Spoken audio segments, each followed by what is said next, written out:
શ્રી ભગવતીય નમઃ.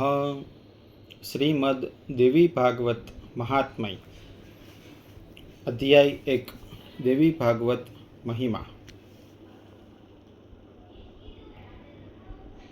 જે સૃષ્ટિકાળમાં સર્ગશક્તિ, સ્થિતિકાળમાં પાલન શક્તિ તથા સંહારકાળમાં રુદ્રશક્તિના રૂપમાં રહે છે, ચરાચર જગત જેના મનોરંજનની સામગ્રી છે.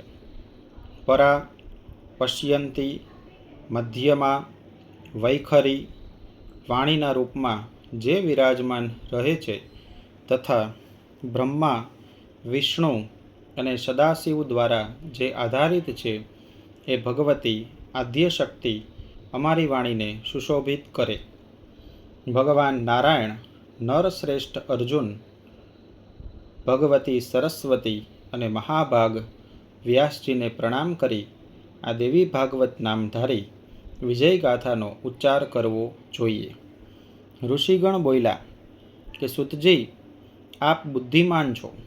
વ્યાસજી પાસેથી તમે વિદ્યા મેળવી છે. તમે ચિરંજીવ છો.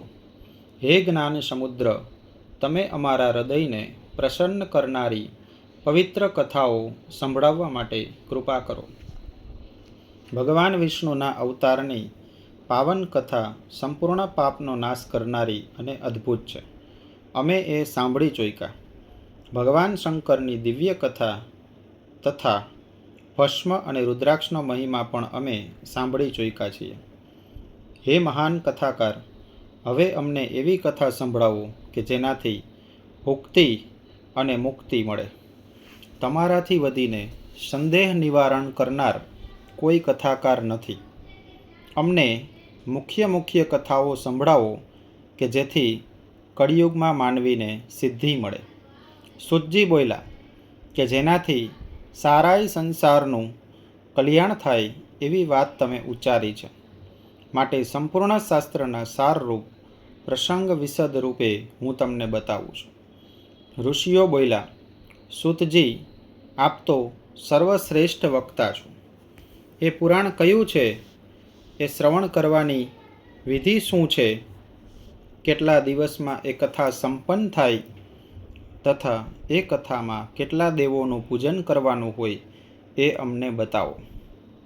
આ કથા કોણે કોણે સાંભળી છે અને એમની કઈ અભિલાષા પૂર્ણ થઈ છે એ તમામ અમને કહો.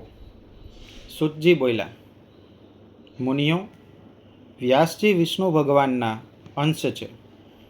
પરાશરજી એમના પિતા અને સત્યવતી માતા છે. વ્યાસજીએ વેદોએ 4 ભાગમાં વિભાજિત કર્યા અને પોતાના શિષ્યોને કંઠસ્થ કરાવ્યા. જે સંસ્કારહીન, નીચ કુળમાં ઉત્પન્ન, વેદ શીખવા માટે અનઅધિકારી તથા નારીઓ અને મૂર્ખજન છે, એમને ધર્મનું જ્ઞાન સી રીતે થાય એ ચિંતા વ્યાસજીના મનમાં સદૈવ રહેતી હતી. ત્યારે એમણે ચિંતન કરી પુરાણ સંહિતાઓનું સંપાદન કર્યું. 18 પુરાણોની રચના કરી. એમણે મને બધું કંઠસ્થ કરાવ્યું.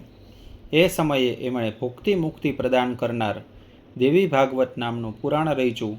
તેઓ સ્વયં વક્તા બન્યા અને રાજા જન્મેજયને શ્રોતા બનવાનું પરમ ભાગ્ય પ્રાપ્ત થયું. પ્રાચીન કાળની વાત છે કે જન્મેજયના પિતા રાજા પરીક્ષિત હતા. ઋષિના શ્રાપથી તેઓ ગ્રસ્ત બન્યા હતા અને તક્ષક મહાનાગે એમને દંશ દીધો. પિતાની દુર્ગતિના નિવારણ માટે જન્મેજયે દેવી ભાગવતની કથા સાંભળી. કૃષ્ણ દ્વૈપાયન ભગવાન વ્યાસજીના શ્રીમુખેથી 9 દિવસમાં એ કથા સંપન્ન થઈ. એ આદ્ય શક્તિનું વિધિવત પૂજન કરતા હતા. નવાહન યજ્ઞ સમાપ્ત થતાં જ રાજા પરીક્ષિત ભગવતીના પરમધામમાં પહોંચી ગયા અને તેમને મોક્ષ ગતિ પ્રાપ્ત થઈ. પિતાને મોક્ષ મળી ગયેલ એ જાણી રાજા જન્મેજયને અપાર હર્ષ થયો. એમણે વ્યાસજીની પૂજા કરી. જે માનવી ભક્તિભાવપૂર્વક દેવી ભાગવતની કથા સાંભળે છે, એના પગ પાસે સિદ્ધિ સદા આડોટે છે. માટે નિરંતર આ પુરાણનું પઠન શ્રવણ કરવું જોઈએ. સતયુગ, દ્વાપર, ત્રેતામાં અનેક ધર્મો હતા, પરંતુ કળિયુગમાં એક પુરાણ શ્રવણ ધર્મ રહી ગયો છે. એ સિવાય મનુષ્ય માટે અન્ય કોઈ ધર્મ નથી. કળિયુગમાં માનવી વામણો અને અલ્પયુ થશે. એના કલ્યાણ માટે વ્યાસજીએ પુરાણની રચના કરી. આ દેવી ભાગવતનું શ્રવણ કરવા માટે કોઈ માસ કે દિવસનો ખાસ નિયમ નથી. મનુષ્ય સદા એનું શ્રવણ કરી શકે છે.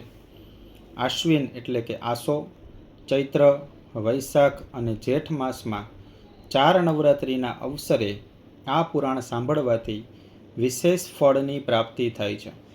નવરાત્રિમાં એનું અનુષ્ઠાન કરવાથી મનુષ્યને અપાર સુખ મળે છે. માટે એને નવાહન યજ્ઞ કહેલ છે. જે કલુષિત વિચાર ધરાવે છે, પાપી, મૂર્ખ, મિત્રદ્રોહી, વેદ વિદ્રોહી, હિંસક અને નાસ્તિક છે, એનો પણ નવાહન યજ્ઞથી ઉદ્ધાર થઈ જાય છે. તપ, દાન, વ્રત, તીર્થ કરવાથી પણ જે ફળ નથી મળતું એ ફક્ત નવાહન યજ્ઞ કરવાથી સુલભ બની જાય છે. માટે દેવી ભાગવત સર્વોત્તમ પુરાણ ભાગવત માનવામાં આવે છે અને મનાઈ પણ છે. ધર્મ, અર્થ, કામ અને મોક્ષની પ્રાપ્તિ માટે આ સર્વોત્તમ સાધન છે. સૂર્ય જ્યારે કન્યા રાશિમાં સ્થિર થાય ત્યારે આસો માસના શુક્લ પક્ષમાં 8મના દિવસે શ્રીમદ દેવી ભાગવતના ગ્રંથને સોનાના સિંહાસને પધરાવી ભક્તિપૂર્વક યોગ્ય બ્રાહ્મણને દાન આપવું. આથી દાન આપનાર ઉપર દેવી પ્રસન્ન થાય છે અને પરમ પદનો અધિકારી બની જાય છે. હે મુનિઓ, જે મનુષ્ય દેવી ભાગવતનો એક શ્લોક પણ વાંચે છે કે સાંભળે છે, એના ઉપર દેવી પ્રસન્ન થાય છે. દેવી ભાગવતના પાઠથી ઉપદ્રવો, વ્યાધિઓ શમી જાય છે. ભૂત પ્રેતથી જે ભય રહે છે એ દેવી ભાગવતના પાઠથી દૂર થાય છે. ભગવાન કૃષ્ણ પ્રસેનને શોધવા ગયા, પરંતુ લાંબા સમય સુધી તેઓ પાછા ન ફર્યા. ત્યારે વસુદેવે આ દેવી ભાગવત પુરાણ સાંભળ્યું, જેના પ્રતાપે એમને પોતાનો પુત્ર પાછો મળ્યો. આ કથા અમૃત સ્વરૂપ છે. એના શ્રવણથી અપુત્રને પુત્ર, દરિદ્રને ધન અને રોગીને આરોગ્ય મળે છે. જે સ્ત્રી વંધ્યા, કાકવંધ્યા અને મૃતવત્સા હોય એ પણ જો દેવી ભાગવતની કથા સાંભળે તો દીર્ઘજીવી પુત્રની માતા બને છે. જે ઘરમાં શ્રીમદ દેવી ભાગવતની પૂજા થાય છે એ ઘર તીર્થ સ્વરૂપ મનાય છે. એ ઘરમાં વસનારા લોકો નિષ્પાપ બની જાય છે. અષ્ટમી, નવમી અથવા ચતુર્દશીના દિવસે પણ જો દેવી ભાગવતનો પાઠ સાંભળવામાં આવે તો પરમ સિદ્ધિ પ્રાપ્ત થાય છે. બ્રાહ્મણ વધુ વિદ્વાન, ક્ષત્રિય વધુ તેજસ્વી બને છે, વૈશ્ય વધુ ધનવાન બને છે અને શૂદ્ર વધારે પ્રતાપી બને છે. શ્રી દેવી ભાગવત અધ્યાય 2. શ્રી કૃષ્ણને મણિ પ્રાપ્તિ અને જામવંતી સાથે લગ્ન. અયસ્પર્શે લગ્નમ સપદી લભતે હેમ પદવીમ યથારથ્યાપાથ શુચિ ભવતી ગંગોદમિલિતમ તથા તત્પાપેમલિનમ મંતર્મર્મ યદિ ત્વયિ પ્રેમણાસક્તમ કથમિવ ન જાયેત વિમલમ.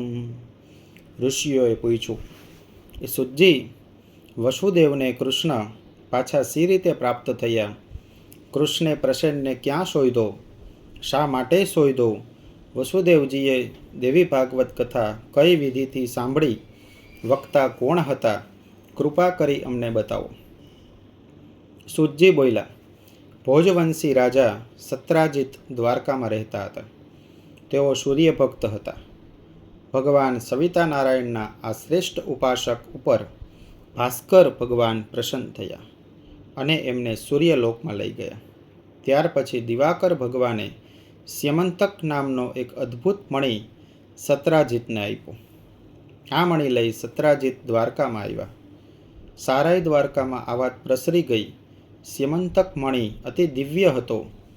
એનું તેજ સૂર્ય સમાન હતું. પૃથ્વી ઉપર આવો બીજો કોઈ અદ્ભુત મણિ હતો જ નહીં. પ્રતિદિન 8 ભાર સુવર્ણ આ મણિ આપતો.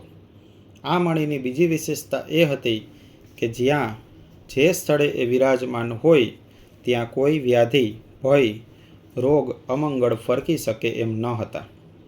દ્વારકાના યાદવો ઉચ્ચ શૃંખલ અને સ્વેચ્છાચારી પ્રથમથી જ હતા. સત્રાજીત પાસે આવી રીતે અદ્વિતીય મણી જોઈ એ લોકો ઈર્ષા પામવા લાગ્યા. કૃષ્ણને આ વાતની જાણ થઈ ત્યારે એમણે પણ વિશ્વ પ્રસિદ્ધ મણી જોયો અને ખૂબ ખૂબ પ્રશંસા કરી. આ મણીના પ્રતાપે સત્રાજીત દ્વારકામાં સૌથી વધુ ધનવાન યાદવ બની ગયા. એમને ત્યાં વૈભવનો પાર ન રહ્યો. યાદવો વધુને વધુ ઉશ્કેરાયા, પરંતુ કૃષ્ણની ધાકથી સત્રાજીતને તેઓ છંછેડી શકતા ન હતા. સત્રાજીતના નાના ભાઈનું નામ પ્રસેન હતું. એ ઉચ્ચ શૃંખલ અને સ્વચ્છંદી યુવાન હતો. ભરપૂર સુરાપાન કરવાની એને ટેવ હતી.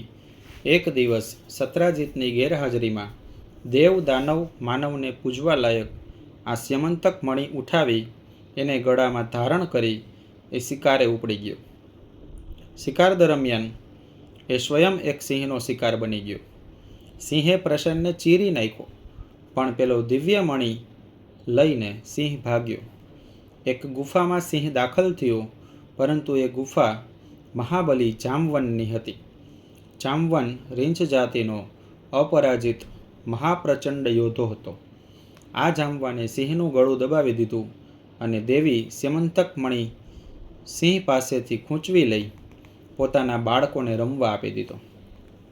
મહાબળવાન જામવનની પત્ની પરલોકવાસી થવાથી બાળકોના ઉછેર માટે એણે ધાઈ રાખી હતી. મણી અદૃશ્ય થવાથી સત્રાજીતે દ્વારકામાં કાગા રોડ મચાવી મૂકી. એણે મણીની ચોરીનો ખુલ્લો આક્ષેપ કૃષ્ણ ઉપર મૂક્યો. યાદવો રાજી થઈ ગયા અને તમાશો જોવા લાગ્યા. પોતા ઉપર આવી પડેલી આ કલંકને ટાળવા માટે કૃષ્ણ કૃતનિશ્ચય બન્યા અને થોડા યાદવો સાથે તેઓ પ્રસન્નની શોધમાં નીકળી ગયા. અરણ્યમાં એમને સિંહે ફાડી ખાધેલ પ્રસન્નની અડધી લાશ જોવા મળી. ત્યાંથી સગડ મેળવી કૃષ્ણ આગળ ચાલ્યા. સિંહના પદચિહ્નો એમને એક ગુફા પાસે લઈ આવ્યા. ગુફાના દ્વાર ઉપર એમણે મરેલા સિંહને જોયો, પરંતુ સ્યમંતક મણી જોવા ન મળ્યો. એટલે કૃષ્ણએ ગુફામાં ઉતરવાનો સંકલ્પ કર્યો અને યાદવોએ કહ્યું કે તમે ક્યારે પાછા આવશો. ત્યારે ભગવાને યાદવોને કહ્યું કે તમે અહીં મારી 8 દિવસ સુધી રાહ જોશો. 8 દિવસ સુધીમાં જો હું પાછો ન ફરું તો તમે દ્વારકા જઈને ખબર આપજો. કૃષ્ણ ગુફામાં ઉતર્યા. એમણે જામવનના બાળક પાસે દિવ્ય મણી જોયો અને તે લેવા આગળ વધ્યા, પરંતુ બાળકની ધાઈ કૃષ્ણને જોઈને ચીસો પાડવા લાગી. આથી જામવન ધસી આવ્યો. કૃષ્ણ અને જામવન વચ્ચે ઘોર મલ્લયુદ્ધ બંધાયું. 27 દિવસ સુધી આ યુદ્ધ ચાલ્યું. આ તરફ કૃષ્ણની પ્રતીક્ષા 8 દિવસ કર્યા પછી યાદવો દ્વારકા પાછા ફર્યા અને અથથી ઇતિ સુધીની વાત બલરામને તથા વસુદેવજીને કહી સંભળાવી. દ્વારકામાં હાહાકાર ફેલાયો. સત્રાજીતની ઘોર નિંદા થવા લાગી. યાદવો સત્રાજીતને ગાળો દેવા લાગ્યા, ફિટકાર વરસાવવા લાગ્યા, પરંતુ કૃષ્ણના વિરહે વસુદેવ વ્યાકુળ થઈ ગયા. એમણે અન્ન છોડી દીધું. પછી એક દિવસ દેવર્ષિ નારદ દ્વારકા પધાર્યા અને વસુદેવજીને ચિંતાનું કારણ પૂછ્યું. વસુદેવજી બોલ્યા, કૃષ્ણ અદૃશ્ય થયેલ છે, એમનો પતો નથી. તેઓ સત્રાજીતના દિવ્ય મણીને શોધવા ગયેલ છે, પરંતુ હજુ સુધી કોઈ સમાચાર નથી. હું અને સારુઈ દ્વારિકા વાસુદેવની ચિંતામાં શોકમાં ડૂબેલા છીએ. નારદજી બોલ્યા, વસુદેવજી, તમે તમારા પુત્રને મેળવવા ભગવતી જગદંબા અંબિકાની આરાધના કરો. આમ કરવાથી તમારી મનોકામના પૂર્ણ થશે. વસુદેવજી બોલ્યા કે નારદજી, આ ભગવતીની અંબિકા વિશે અમને કહો. ભગવતી અંબિકા કોણ છે, શું છે? નારદજી બોલ્યા, વસુદેવજી, ભગવતીનું વિશદ મહાત્મય હું સી રીતે વર્ણવી શકું? છતાં પણ તમે સાંભળો. દેવી નિત્ય સ્વરૂપિણી, સચ્ચિદાનંદ સ્વરૂપિણી છે. સારાય જગતને ધારણ કરનારી એ આદિજનની અને મધુ અને કૈટભના ત્રાસથી ભગવાન વિષ્ણુ જ્યારે અકળાઈ ગયા ત્યારે ભગવતીની કૃપાથી, ભગવતીની માયાથી મધુ અને કૈટભનો નાશ થયો અને બ્રહ્મા તથા વિષ્ણુ ભયમુક્ત બન્યા. વસુદેવજી, આ અંબિકા દેવી એ વિશ્વેશ્વરી છે. સકળ બ્રહ્માંડને ધારણ કરનારી આદ્ય શક્તિ છે અને એના અનેક સ્વરૂપ છે. એ ત્રિગુણાત્મિકા છે. દેવી નિર્ગુણ છે અને સગુણ પણ છે. યાદવ શ્રેષ્ઠ, તમે ભગવતીની ઉપાસના કરો, પૂજા કરો, જપ કરો, અનુષ્ઠાન કરો અને અંબિકા યજ્ઞ કરો. શ્રીમદ દેવી ભાગવતનું તમે શ્રવણ કરો 9 દિવસ સુધી. તમારો પુત્ર તમને અવશ્ય મળશે, એમાં કોઈ શંકા નથી. ભગવતી સર્વશક્તિમાન છે. એ આશુતોષા છે, જલ્દીથી પ્રસન્ન થાય છે. એની કરુણતાનો કોઈ પાર પામી શકે એમ નથી. માટે હે યાદવરાજ, તમે ભગવતીને શરણે જાઓ. વસુદેવ બોલ્યા કે દેવર્ષિ, તમે સત્ય વાત કહી છે. કંસ મને અને દેવકીને કારાવાસમાં રાખ્યા હતા અને અમારા નવજાત બાળકોનો સંહાર કર્યો હતો. દેવકી ગર્ભવતી હતી ત્યારે મેં મહર્ષિ ગર્ગજીને બોલાવેલા અને એમની પૂજા કરી દીર્ઘજીવી પુત્ર આપવાની માંગણી કરી. મારી વાત સાંભળી ગર્ગજી પ્રસન્ન થયા અને મને કહેલું.